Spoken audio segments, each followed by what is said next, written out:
Addiction has affected my life on so many levels. It's impacted, my relationships, my employment, certainly my wellness. It just changed who I was. I didn't even know who I was, honestly, and I didn't have really any support that I could see, and I was just lost, completely lost. Addiction was a big part of my childhood. It was something that I struggled with from a really early age. It took a lot from me.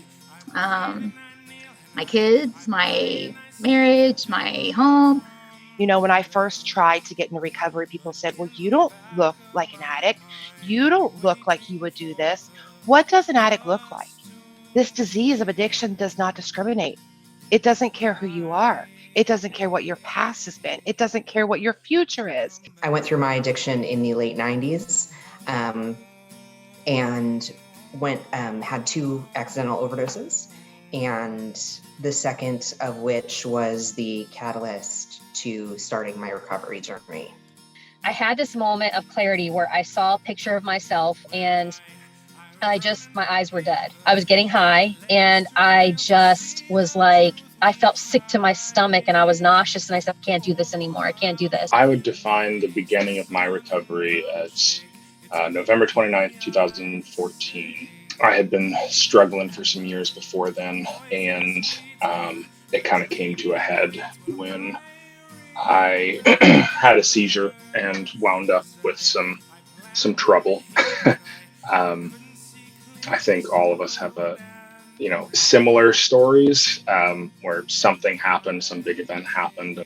The thing that took me a really long time was believing that recovery was possible for me, that I deserved it, that I could live free of substances, that I could be happy. And yes, I went to college. Yes, I was raised by a great family. Yes, I did not have parents that were addicts. No one in my family was an addict, but that's okay, because this is my story, this is my life, this is my future. I think having lost everything, even the things that I didn't think I could or would ever lose, specifically my children, having lost that and then having to work so hard to even see them, that was one of the things that gave me the most motivation. I feel like my most pivotal moment was when I got my GED. And getting that GED, that piece of paper, is still to me now worth more than my bachelor's or my master's degree or even my licensure, because that GED was the moment I knew that I could do more.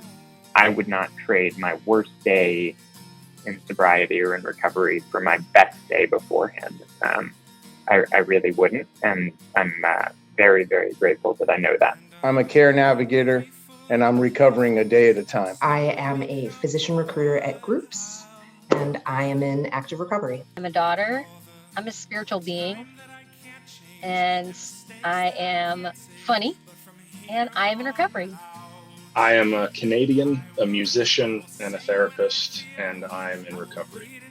I am a mother, I am a wife, I am a counselor, I am a full-time student, and I am in recovery. I'm a counselor, I'm a grandmother, and I'm in recovery. I'm a mom. I'm a survivor of sexual abuse. I was deep into drug addiction. However, I've been in recovery for 11 years.